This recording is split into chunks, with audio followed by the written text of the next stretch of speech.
They had never encountered resistance before. Conquest was a process, clinical, methodical. The Zanari did not consider war an art, nor a gamble. It was arithmetic. They advanced, civilizations fell. Patterns repeated. Logic prevailed. Species that clung to culture or emotion cracked quickly under orbital superiority. The Zanari archived each collapse like trophies. Earth was to be no different. The blue planet presented no warning signs. Its atmosphere was fragile. Its military structure was fractured, tribal. Its technological signals were primitive and scattered. 1,000 nations argued beneath a shared sky, all shouting into their own voids. To the Zanari, this wasn't a civilization, it was background noise. They observed from the dark edges of the system, cloaked and patient. Human broadcasts were collected, translated, analyzed. Half the transmissions were entertainment. Comedy, drama, simulated violence, fictional conflict used as distraction. The other half revealed an addiction to consumerism, self-destruction, and disunity.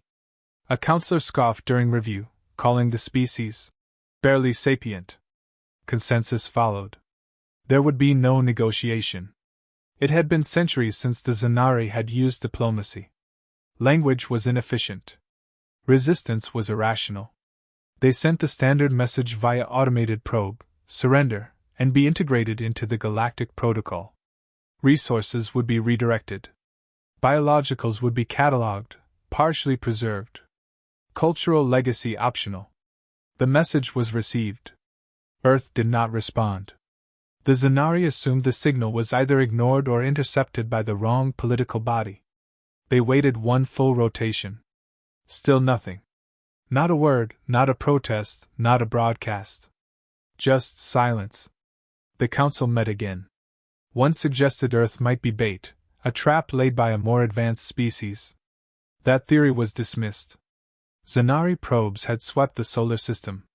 The nearest warp-capable empire was 3 spirals distant. Earth was alone. Confidence took root. The invasion plan was minimal: orbital sweep, targeted infrastructure elimination, key capture of government hubs. No need for prolonged ground war. They had subjugated post-singularity species in less time. 12 carriers entered orbit in low silence. No stealth, none was needed. Earth's defenses would notice them too late to matter. Already, their satellites had gone blind. Military outposts began broadcasting panic, but to each other, not to the invaders. Standard chaos. Within the command core of the lead carrier, the mood was coldly anticipatory. An admiral reviewed the terrain mapping, noting the planet's odd concentration of megacities and rural decay. The weakness was redundancy. Destroy one system, and 5 more tried to fill the void. Landing coordinates were finalized. Energy weapons were primed to vaporize key electrical grids, not population centers. The Zanari weren't cruel. They simply optimized resistance out of the equation. The admiral signaled the countdown. He did not expect to fire a single shot in self-defense. At the 2-minute mark, one of the carrier's bridge crew noticed something strange: a fluctuation in the gravitational profile of near orbit. Not a ship. Not a missile. Just a spike. It was the last thing he ever reported. From Earth's surface, no visible light was emitted. No trail. No warning. But from above, death fell silently. Tungsten rods, dropped from orbit with kinetic payloads equal to nuclear strikes, impacted 5 carriers at once. They didn't explode. They ceased. The other 7 ships began evasive action. Another gravitational spike. 2 more vanished, no debris, only seismic readings. Then came the EMP wave. Not crude, not widespread. Focused, surgical. Command relays went dark. Engines failed mid-burn. Communications reverted to ancient analog, those who remembered how. Panic entered the Zanari vocabulary for the first time in generations. No hails were answered. No threats were returned. The sky offered no voice, no declaration. Earth remained silent. On one fractured deck, drifting above the Pacific, a Zanari officer crawled through the burning wreckage of his bridge. Embedded in a wall, scrawled in carbon, were 4 human words. No translation required. "We told you once." They assumed we would answer. That was their first mistake. The message they sent was intercepted, decrypted, and dismissed within minutes. The language was blunt: surrender, comply, or be erased. No effort to understand. No context. No curiosity. Just a template, copied from 100 other invasions. They expected fear. What they got was protocol. The silence wasn't hesitation. It was calculation. Within the hour, every major defense network went dark to external trace. From the Arctic Command bunker to the sublevel vaults beneath Cheyenne, a unified directive was unsealed: Project Redline. Not a defense plan. A finality clause. It was built for one situation, when talking would cost more than silence. The enemy fleet had entered orbit. Our satellites tracked them long before they thought they were visible. Their formation was too perfect. Predictable. Redline's first subroutine mapped their orbits in real time. Within 9 minutes, strike coordinates were confirmed. The weapons were already in space. Kinetic rods, untraceable by heat or radiation, launched from disguised satellites above the exosphere. No propulsion, just gravity, mathematics, and mass. Tungsten delivered at Mach 10, focused on pressure points calculated from the fleet's own structural patterns. The Zanari didn't detect them. They had no reason to look down. Impact took less than 5 seconds. 5 of their 12 carriers imploded before their alert systems triggered. No fire, no counterattack, just complete erasure. The fleet fractured. Survivors attempted to scatter. But their own data protocols betrayed them. Predictable trajectories. Reactionary decisions. We used them against them. EMP warheads followed. High-altitude, layered pulses, staggered by microseconds. 7 remaining ships, 4 went silent, 2 drifted, 1 attempted communication. That was ignored. 3 minutes after their initial orbital breach, Earth's response was complete. Not a single human casualty. But that was only Phase 1. Orbital drop pods launched from black site stations buried beneath every continent. Each pod was self-contained, triple-redundant, AI-guided. They didn't carry soldiers. They carried teams, hand-picked for extinction scenarios. No emblems. No ranks. Just operators. Landing zones were not strategic targets. They were wreckage sites. The Zanari survivors on crippled vessels were already sending distress beacons. Our ground units arrived before they could evacuate. Communications were jammed. The only signal permitted was one: engaged. What followed wasn't a battle. It was reclamation. Inside the husks of their ships, human operatives advanced floor by floor. No demands. No dialogue. The Zanari attempted to surrender. It didn't matter. We weren't here for prisoners. We were here for confirmation. At the crash zone east of Kamchatka, a squad moved through the silent hull of a fractured cruiser. Bodies lay uncollected. A single Zanari officer, wounded but alive, was found clutching a communication relay. He stared as the operator passed. No recognition. No mercy. Before detonation, the wall behind him was marked with a phrase etched into scorched metal. Next time, knock. By the 4th hour, not a single Zanari ship remained intact. Atmospheric surveillance confirmed zero escape. Ground heat signatures dropped to null. Humanity did not celebrate. There were no broadcasts, no statements, no parades. The last active signal from any command center was a 3-word log, auto-uploaded to Redline's archive. Protocol resolved. Passive. The world went back to static. The Zanari never heard a human voice. Not once. They had come expecting submission, believing power meant superiority. What they met instead was precision, intention, silence sharper than any war cry. They wanted dominance. They found consequence. They didn't understand what had happened. Not really. The data didn't make sense. A species with fragmented governance, obsolete weapons, and no recorded presence beyond its moon had dismantled a superior force in under an hour. The remaining Zanari command, isolated on distant outposts, began internal reviews. The initial assumption was technological deception. Hidden allies, rogue AI, black holes in their intelligence grid. But every possibility collapsed under analysis. Humanity wasn't advanced. They were deliberate. A Zanari strategist, tasked with reconstructing the failure, requested unrestricted access to Earth's digital history. He expected chaos. What he found was worse. A species obsessed with conflict. Not merely through necessity but as recreation, ritual, and art. Their archives overflowed with simulation, reenactment, storytelling. Entire industries built on imagining better ways to destroy themselves. He compiled records of their historical engagements. Mongol expansion, trench warfare, nuclear escalation, asymmetric insurgency, urban annihilation. He noted a pattern. The moment humans reached stability, they engineered new methods of disruption. Not for survival, but for dominance.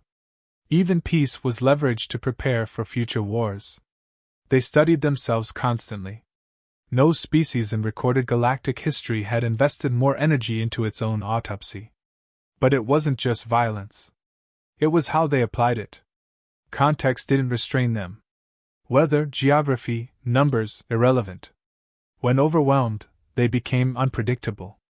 When cornered, they became cruel.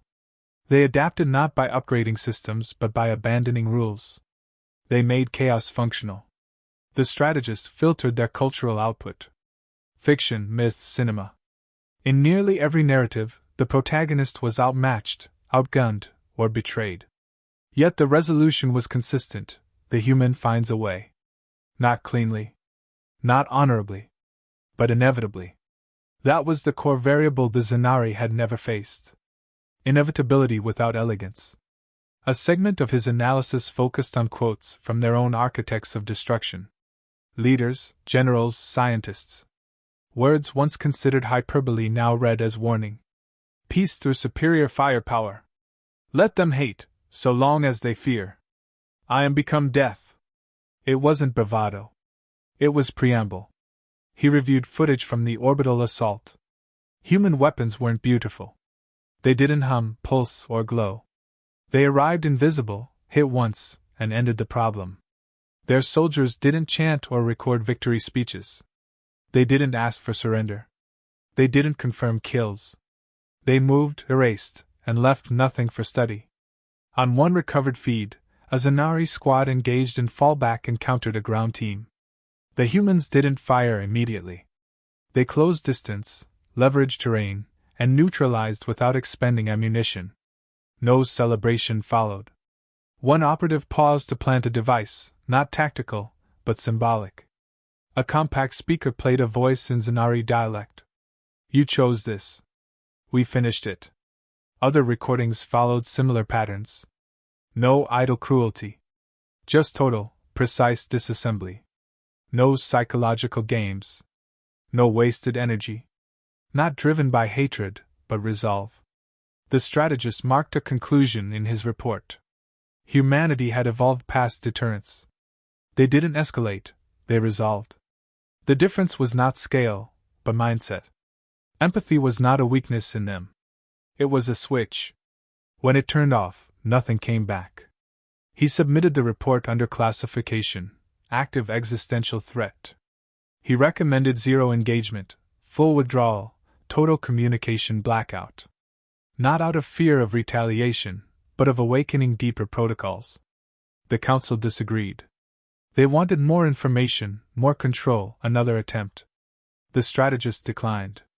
Before resigning, he left a final note. This was not a failed invasion. This was an answered question. And the answer is permanent. The retaliation wasn't emotional. It wasn't designed to punish or provoke. It was built to end futures before they started. Within days of confirming orbital superiority, Human Command authorized full-spectrum deployment. There was no announcement. No declaration of war. Just execution. Operation Glass Dawn began with cyber infiltration. Not by sending signals, but by mimicking silence. Zanari networks remained operational, but false. Every system fed them lies, friendly ship positions, false reinforcements, misaligned timestamps. They didn't lose data. They believed it. By the time they noticed, 3 planetary defense grids had rerouted targeting to internal coordinates. The first targeted planet lost power, communication, and orbital shielding within 6 minutes. Not through bombardment, but through internal collapse. Civilian centers were untouched. Military complexes vaporized. No visible fleet approached. The destruction came from within their own systems. Then came the landings. No warning. No demand. Atmospheric insertion from high-altitude stealth platforms left no heat trails, no audio signature. By the time the first sensor pinged movement, over 100 teams were already embedded across 3 worlds. These weren't soldiers in the traditional sense. No flags. No broadcasts. They moved through cities like shadows, striking only when movement threatened resistance. Entire command structures vanished. Barracks cleared. Supply lines detonated. Zanari attempted organized defense. It failed before the first unit could fully mobilize. Every encrypted communication was already mapped, decoded, and mirrored. Orders were redirected, deployments misaligned, reinforcements rerouted into ambush zones they couldn't escape. In one case, a fleet of planetary shuttles was locked into a launch sequence designed to overload thrusters. They never left atmosphere. Psychological pressure followed, but not from propaganda. Human teams used the Zanari's own voice networks to issue distress calls. Familiar voices begged for aid, listed coordinates that led to mines, played loops of silenced transmissions. On occupied worlds, human teams disabled ventilation systems in military tunnels, not to suffocate, but to raise temperatures.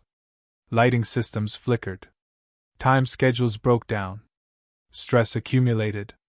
Officers began turning on each other. Discipline fractured without contact. High orbit strikes followed once surface resistance had eroded. Not explosive. Environmental. Dust clouds. Ocean salination. Atmospheric scattering. Long-term uninhabitability, perfectly calibrated to Zanari biology. Humans could adapt. Zanari could not. One outpost sent a final encrypted message, unknown hostiles. Minimal numbers. No demands. Cannot counter. The message didn't reach its destination. The largest Zanari fleet, stationed near the curtain rim, attempted to regroup. A formation built to repel massive opposition. Earth never sent ships. Instead, gravitational warheads were detonated along predicted navigation lanes. Not to destroy, but to distort. Space itself bent out of alignment. Engines malfunctioned. Jumps failed mid-transit. Half the fleet was lost in silence. The rest emerged light years off course, isolated, fuel exhausted, and directionless. Of the 32 original Zanari colonies, 27 went dark in 9 days. Earth issued no statement. No confirmation. Not even a signature. A single intercepted transmission from a human recon unit became the closest thing to an explanation. It wasn't a speech. Just a recording attached to a discarded helmet, looping in a dead frequency. You asked for a response. We responded. By the end of the 3rd week, the surviving Zanari ceased all external communication. They shut down long-range scans, destroyed beacons, and reverted to analog systems. Retreat wasn't ordered. It became instinct. They hadn't miscalculated our strength. They had misjudged our intent.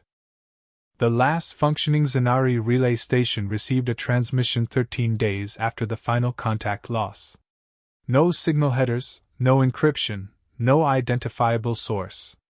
It bypassed all filters, activated without prompt. Audio only. No image, no face, no warning. The voice was calm. Measured. Terrifying in its precision. This was mercy. You came to erase us. Now you are the example. The recording continued without inflection. A log, not a threat. A conclusion, not a conversation. Let history correct this misunderstanding. We did not seek expansion. We did not request peace. We do not barter survival. When attacked, we do not scale responses. We solve the problem. The voice faded. Silence followed. Then a single phrase, repeated once. Do not return. No follow-up signal arrived. No ships pursued. No demands. The transmission looped twice before self-erasing. The Zanari Command Corps fell quiet. Debate was brief. Within hours, the remaining systems entered deep isolation. Long-range probes were recalled. Colonization initiatives suspended indefinitely. All resources were diverted to internal defense. Not to prepare for retaliation, there was no expectation of a second strike. Only the certainty that if Earth acted again, there would be no record of what followed. No further attempts at contact were made. Even curiosity became a liability. Cartographers blacked out Sol's location. Historical data was purged. Strategists were forbidden from referencing Earth in future war games. But the story spread. Not officially. No declarations. No diplomacy. Just a quiet shift across galactic space. Former conquerors reviewed their archives. Expansionist species revised doctrine. Treaties were forged not out of necessity, but from a shared, unspoken motive, avoidance. Across dozens of systems, military exercises were restructured. In every simulation, a single hypothetical opponent was added. Non-communicative, strategically unpredictable, untraceable. The win rate dropped to 0. No one admitted the name. But everyone knew. Meanwhile, Earth said nothing.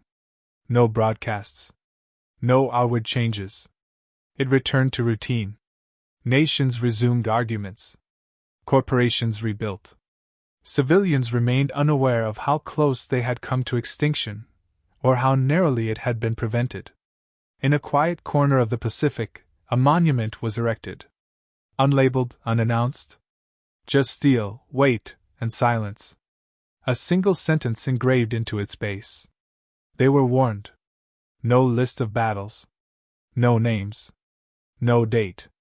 Just a reminder. Not for others. For ourselves. Above, the orbital grid expanded. Not aggressively. Not visibly.